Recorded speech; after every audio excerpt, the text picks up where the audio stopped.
찬송가 435장을 찬송하시겠습니다. 435장입니다.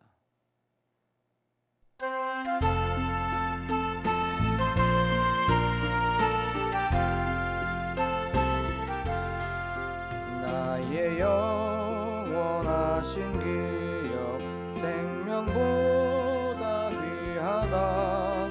나의 갈 길 다가도록 나와 동행하소서. 주께로 가까이 주께로 가오니 나의 갈 길 다가도록 나와 동행하소서. 세상 구비한 일함과 모든 명예 버리고 험한 길을 가는 동안 나와 동행하소서.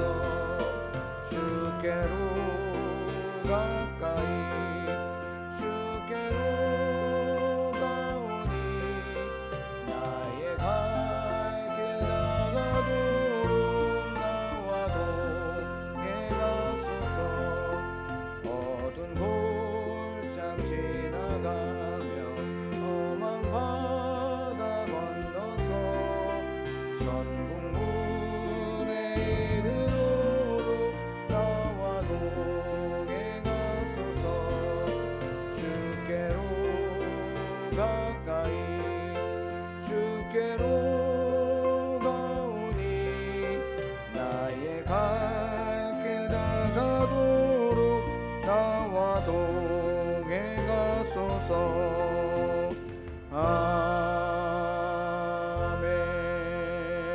아멘. 이 시간 다 함께 기도하길 원합니다.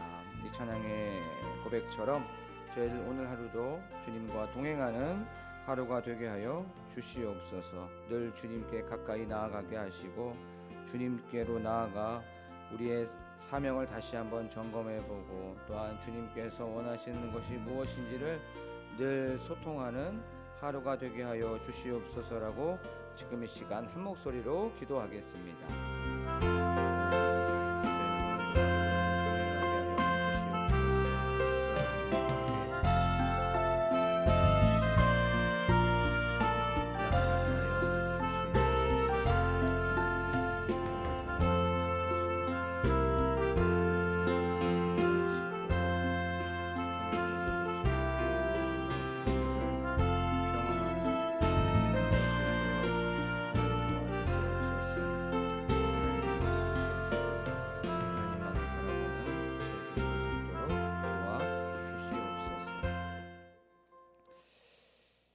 참 좋으신 하나님, 오늘도 하루의 첫 시작을 이렇게 하나님께 기도와 또한 말씀과 찬양으로 출발하게 하여 주심에 하나님 감사합니다.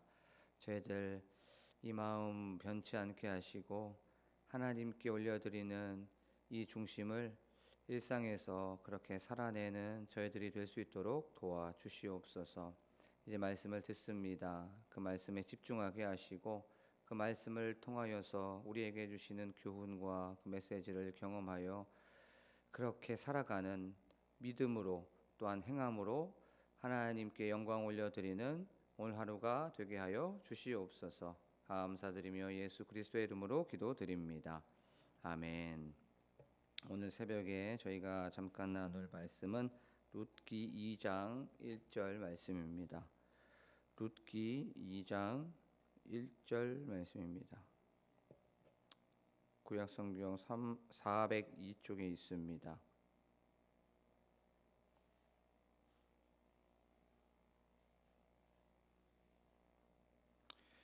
다 찾으신 줄 알고 제가 봉독하겠습니다. 나오미의 남편 엘리멜렉의 친족으로 유력한 자가 있으니 그의 이름은 보아스더라. 아멘. 말씀을 전하기에 앞서서 먼저 광고의 말씀을 전하겠습니다. 오늘 고 김영자 권사님 화장 예배가 새벽 기도 후에 화성에 있는 한백산 추모공원에서 있습니다. 많이 위로해 주시고 또 기도해 주시면 감사하겠습니다. 또 고 김옥희 집사님 입관 예배가 오후 1시 50분에 현대아파트 상가에서 또 출발하게 됩니다. 빈소는 계양 장례식장입니다. 함께 참여하셔서 위로해 주실 분들은 1시 50분까지 오후 1시 50분까지 현대아파트 상가로 오시면 되겠습니다. 저희가 이제 룻기 1장 말씀을 이제 계속 보다가 잠깐 창세기 말씀을 한번 보고 또 이제 다시 룻기 2장 말씀으로 우리가 들어오게 되었습니다. 1장의 마지막은 두 가지의 모습을 보여주고 있다는 것에 대해서 우리가 살펴봤습니다. 그것이 무엇이었냐면 바로 이 나오미가 나를 나오미라 부르지 말라 마라라 부르라 라고 하면서 그런 괴로움과 슬픔과 아픔 또 눈물 이런 것들이 또 나오미의 그 마라라는 그 이름의 뜻을 통해서 하나님을 떠나면 이렇게 힘들고 하나님을 떠나면 괴롭고 하나님을 떠나면 늘 이렇게 아파하고 또 슬퍼하는 것을 우리가 나눠봤죠. 하지만 하나님께 돌아오고 하나님과 함께 있으면 그 나오미가 돌아왔던 그때가 언제입니까? 볼이 추수할 때 항상 하나님께서는 돌아온 사람들 하나님과 함께한 사람들은 풍성하게 여유롭고 넉넉하고 웃음과 기쁨과 즐거움을 준다는 것에 대해서 살펴봤어요. 이제 우리는 룻기 2장 말씀을 통해서 오늘 하나님께서는 우리에게 어떤 말씀을 주시고 또 어떤 교훈을 주시는지에 대해서 한번 살펴보도록 하겠습니다. 또 그리고 우리가 하루를 어떻게 살아가야 되는지 일상을 어떻게 살아내야 되는지를 한번 말씀을 통해서 살펴보도록 하겠습니다. 나오미와 룻이 돌고 돌아서 유다 베들레헴으로 입성하게 되었어요. 그런데 그들에게는 아무것도 없었습니다. 그렇죠? 빈털털이었고 빈손으로 돌아오게 되었어요. 하지만 여호와 하나님께서는 두 가지를 예비해 놓고 계셨습니다. 첫 번째는 음식이었습니다. 그 음식이 어떤 상황에서 그들에게 주어지게 되었죠? 볼이 추수할 때에 돌아오게 되었죠. 우리가 한가위나 아니면 명절 때를 생각해 보면 굉장히 풍성합니다. 여유롭습니다. 각 집집마다 기름 냄새가 많이 나게 되죠. 또 전 굽는 냄새도 많이 나게 됩니다. 이것처럼 룻이 돌아왔을 때는 하나님께서는 음식을 예비해 주셨습니다. 또 하나 예비해 주셨습니다. 그것은 바로 사람을 예비해 주셨습니다. 그 사람의 이름이 보아스였죠. 1장의 분위기는 무엇인가 떠나고 괴롭고 힘들고 죽고 이런 암울하고 비참하고 좀 참담한 상황이었어요. 남편도 죽고 두 아들도 죽고 또 오르바라는 며느리도 떠나게 되는 조금 색깔로 보자면 까만색 이런 느낌이 좀 들죠. 하지만 이 장은 분위기가 사뭇 다르게 됩니다. 희망의 불꽃 또 소망의 불빛이 서서히 날아오르고 또 그것이 보여지게 되는 것을 우리는 알 수가 있어요. 이제 터널의 끝에서 한 줄기의 빛이 이제 희미하게 보이기 시작합니다. 그래요. 그 회복의 시작은 바로 사람을 통해서 일한다는 거예요. 물론 여호와 하나님께서 이 모든 것들을 주도적으로 이끌어 가십니다. 하나님께서 이 모든 것들을 인도해 가시지만 하나님께서는 특별히 사람을 통해서 일하신다는 거예요. 부족하고 연약하고 모자라고 늘 비겁한 그런 사람을 통해서 하나님께서는 역사하십니다. 사람을 통해서 공동체를 세워 가시고요. 사람을 통해서 가정을 세워 가시고요. 사람을 통해서 무너져 있는 세상을 하나님께서는 사람을 통해서 특별히 남은 자를 통해서 하나님은 일으켜 나아가신다는 거예요. 그러면 우리가 한번 생각해 볼 수 있죠. 하나님께서는 바로 여러분들을 사용하여 주셔서 가정을 세우고 사회를 세우고 세상을 살리시는 줄로 믿습니다. 그래서 우리가 굉장히 중요한 존재예요. 우리는 살리는 존재입니다. 예수 그리스도의 능력을 받아서 십자가로 말미암아 우리는 그 능력을 가지고 세상을 살리고 사회를 살리고 가정을 살리는 저와 여러분이 되기를 간절히 소망합니다. 그래서 우리가 항상 기도할 때 이렇게 기도했으면 좋겠어요. 하지만 하나님, 저 부족합니다. 연약하지만 모자라지만 저를 통해서 하나님 영광 받으시고 저를 통해서 일하시옵소서. 제가 하나님의 도구가 되게 하시고 하나님의 통로가 되게 하여 주셔서 하나님의 그 일하심이, 하나님의 역사하심이 하나님 보여지게 하여 주시옵소서라고 기도하면서 나아가는 저와 여러분이 되기를 간절히 소망합니다. 자, 그러면 우리가 이 보아스에 대해서 한번 살펴보도록 할게요. 오늘 보아스에 대해서 짧게 한번 살펴보도록 하겠습니다. 그것을 한 3가지 정도로 한번 생각해 볼게요.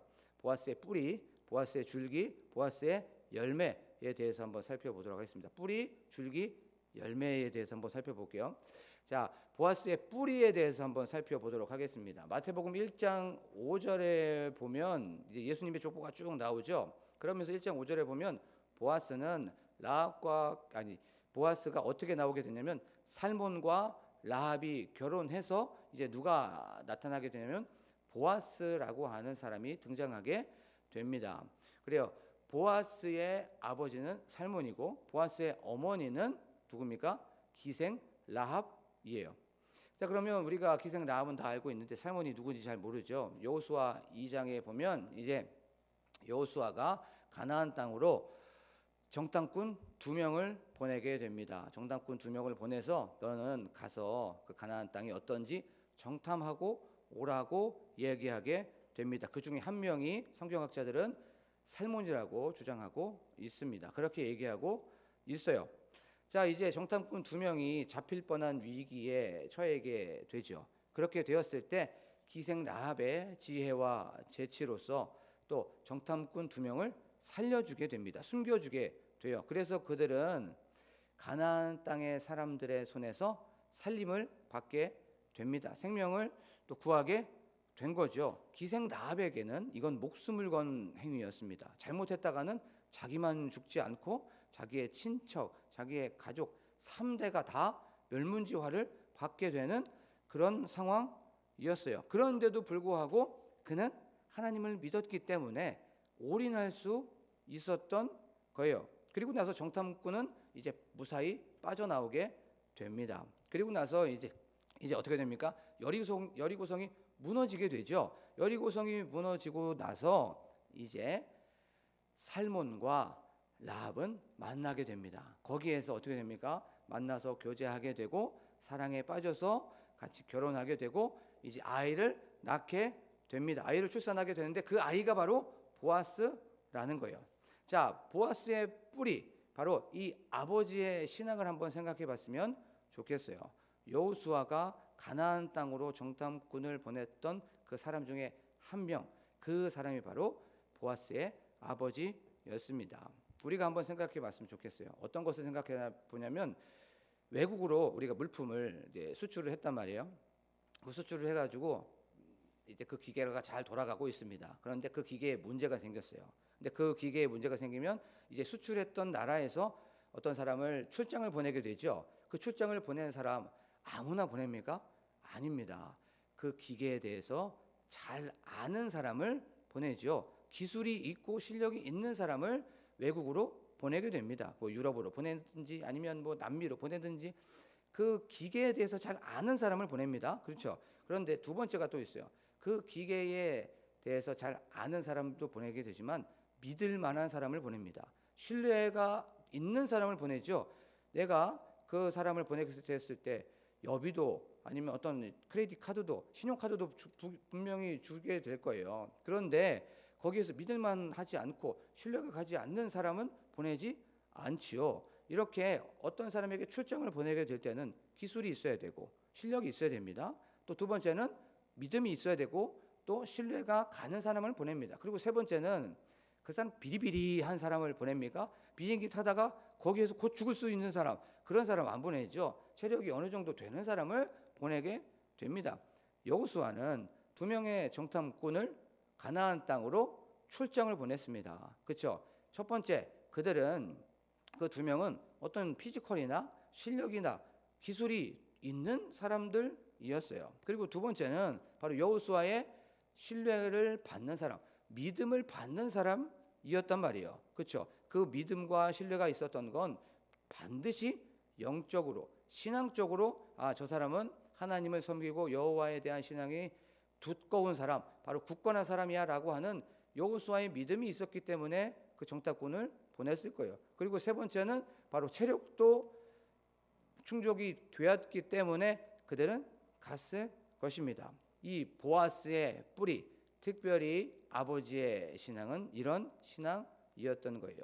여호수아가 보냈던 그 정탐꾼 중에 한 명이었던 살몬은 가나안 땅에서 죽으면 죽으리라라고 하는 그런 마음으로 갔을 거예요. 이런 신앙이 두꺼운 또 믿음이 굳건한 사람이 바로 보아스의 아버지 살몬이었습니다. 그러면 보아스의 뿌리 어머니는 어떤 신앙을 가졌습니까? 이건 말할 필요도 없지요. 왜냐하면 여리고라고 하는 그곳의 대세, 그곳의 논리, 그곳의 원리, 그 법칙은 우상이 풍만한 상황이었어요. 그냥 우상을 섬기는, 이방신을 섬기는 것이 당연한 그런 곳이 바로 여리고였습니다. 그런 상황 속에서 하나님을 믿고 있는 사람이었습니다. 모든 대세를 따르지 않고 그 논리를 따르지 않는 상황 속에서 보아스의 뿌리 어머니는 바로 하나님을 따르고 하나님을 신뢰하는 사람이었던 것이에요. 우리가 한번 생각해 봤으면 좋겠습니다. 이렇게 탁월한 신앙의 부모 밑에서 바로 보아스는 자랐던 것이에요. 그러면 그 보아스의 신앙이 어땠을까요? 당연히 신앙을 잘 본받았을 거예요. 아버지의 신앙과 어머니의 그 믿음을 잘 본받아서 잘 성장을 했을 것이에요. 그런데 문제가 있습니다. 우리의 삶 속에서 어머니의 신앙과 아버지의 신앙이 좋아요. 하지만 자식이 그렇게 되지 않을 수도 있어요. 맞죠? 아버지와의 신앙과 어머니의 믿음이 너무나도 좋지만 아들은 그렇게 보이지 않을 때가 있단 말이에요. 그럴 때 우리는 어떡합니까? 우리는 그런 것들은 뒤로 하고 하나님께 기도하는 거예요. 하나님, 우리의 믿음을 보여주는 겁니다.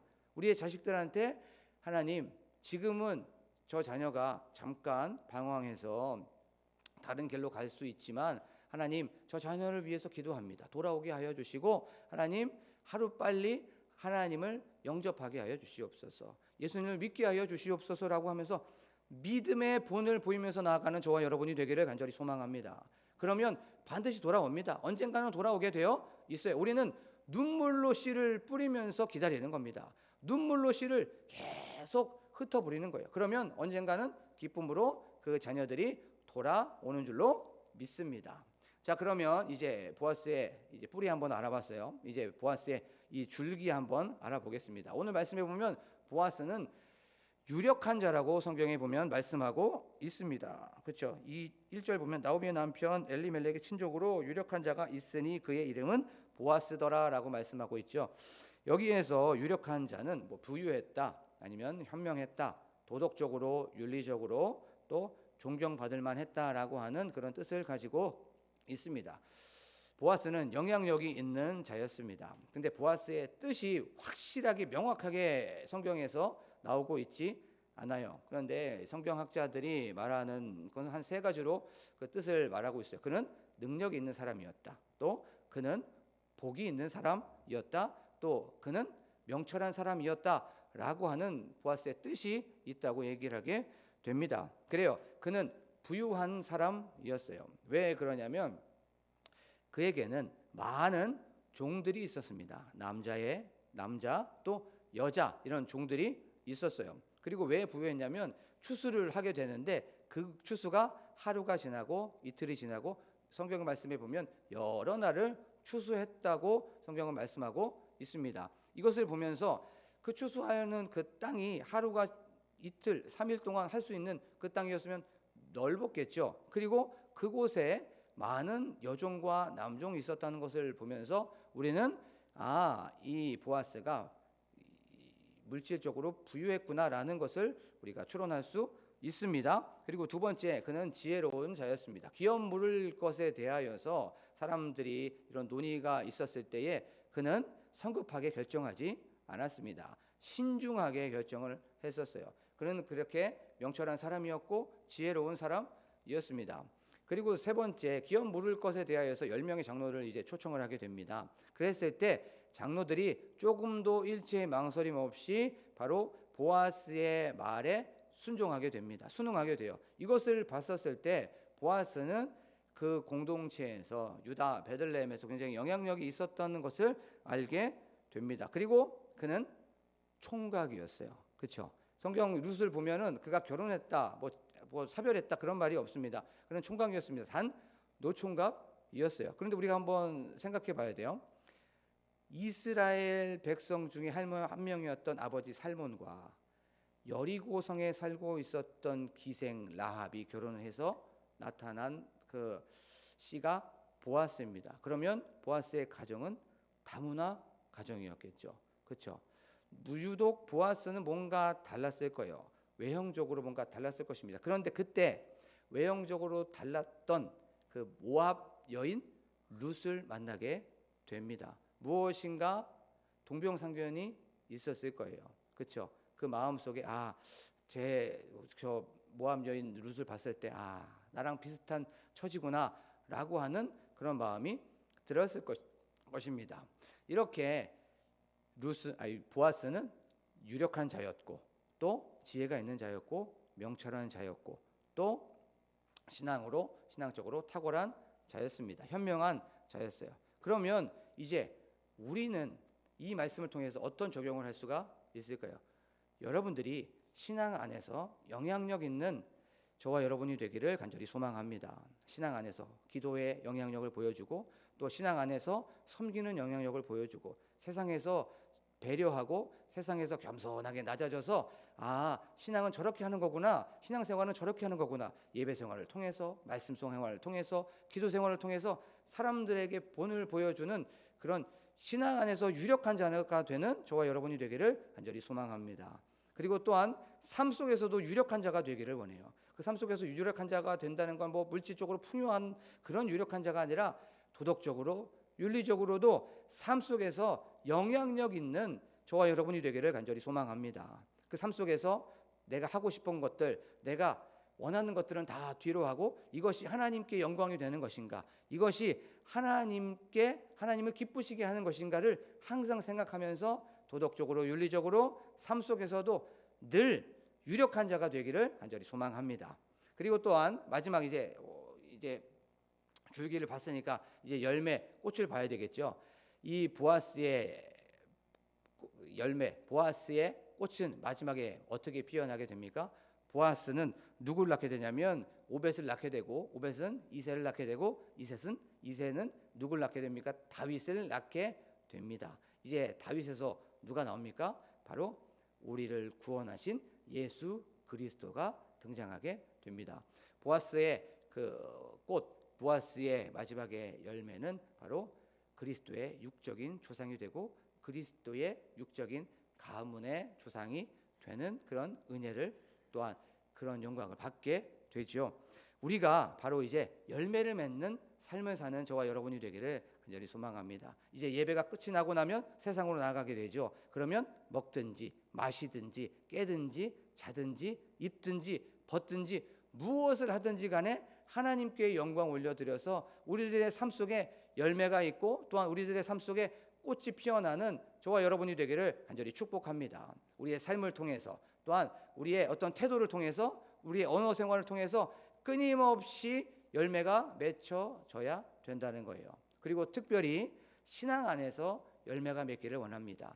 신앙의 계승자가 되어서 그 신앙을 우리 후손들에게 또 자녀들에게 손주들에게 전하는 우리 성도님이 되시기를 간절히 소망합니다. 그래야 해서 우리가 끊임없이 영적인 부모가 되어서 많은 그리스도인들이 우리를 통해서 또 영광을 받고 하나님께 영광 올려드리는 우리가 되기를 간절히 축복합니다. 우리 지금 이 시간 기도하길 원합니다. 오늘 말씀을 생각하시면서 하나님께서는 혼자 일하셔도 되고 눈 한번 잠깐 감으셔도 이 모든 것들이 사라지고 또한 손 한번 살짝만 흔드셔도 이 모든 것들이 생성이 되는데 하나님 부족하고 연약한 또 모자라고 어쩔 때는 비겁한 저희들 하나님 사용하여 주시옵소서. 하나님의 통로가 되게 하시고 하나님의 도구가 되게 하여 주시옵소서라고 기도하길 원합니다. 하나님, 저를 통하여서 가정이 살아나게 하시고, 저를 통하여서, 우리를 통하여서 사회 공동체가 살아나게 하시고, 또한 저희를 통하여서 죽어져 있는 이 세상이 다시 한번 살아나는 그런 역사의 도구가 되게 하여 주시고 통로가 되게 하여 주시옵소서라고 기도하길 원합니다. 하나님, 또한 저희들 늘 신앙의 선배로서 항상 모범을 보이는 저희들이 되게 하여 주시옵소서. 항상 주님께 기도하면서 결정하게 하시고 기도하면서 나아가는 저희들이 되게 하여 주시옵소서라고 기도하길 원합니다. 하나님, 또한 저희들 세상에 나아가 열매 있는 삶을 살게 하여 주시옵소서. 세상에 나아가서 항상 그리스도의 편지로서, 그리스도의 향기로서 그리스도를 보여주는 저희들이 되게 하여 주시옵소서라고 말씀을 생각하시면서 기도하길 원합니다. 또한 저희들 교회를 위해서, 담임 목사님을 위해서, 사모님을 위해서, 그 가정을 위해서 기도하길 원합니다. 또한 교회의 중직자들을 위해서 장로님과 권사님과 또한 안수 집사님과 성도님들을 위해서 기도해 주시길 원합니다. 셀과 셀 리더를 위해서 기도해 주시고, 또한 다음 세대를 위해서 기도해 주시기를 원합니다. 또한 특별히 상중에 있는 그 유가족을 위해서 기도해 주시기를 원합니다. 또한 환우들을 위해서 기도해 주시기 원하고, 또한 저희들 교회 건축을 앞두고 있습니다. 이 건축에 하나님께서 역사하여 주시고 하나님의 은혜가 가득하게 하여 주셔서 하나부터 열까지 삽을 푸는 그때부터 삽을 놓는 그날까지 하나님의 그 은혜로 말미암아 어려움 겪지 않도록 도와주시옵소서라고 기도하길 원합니다. 그리고 각자의 가지고 나오신 기도 제목을 놓고 기도하길 원합니다. 그리고 특별히 자녀들을 위해서, 또한 손주들을 위해서 다 함께 한 목소리로 기도하는 시간을 갖도록 하겠습니다. 기도합니다. 참 좋으신 하나님, 저희들 하나님 아버지께서 주시는 놀라우신 은혜로 말미암아 이렇게 이 예배당에 나와 기도하게 하여 주시니 감사합니다. 하나님 아버지 말씀을 기억하면서 나아갑니다. 하나님, 저희들을 사용하여 주시옵소서. 부족하고 연약하고 어쩔 때는 너무나도 치졸한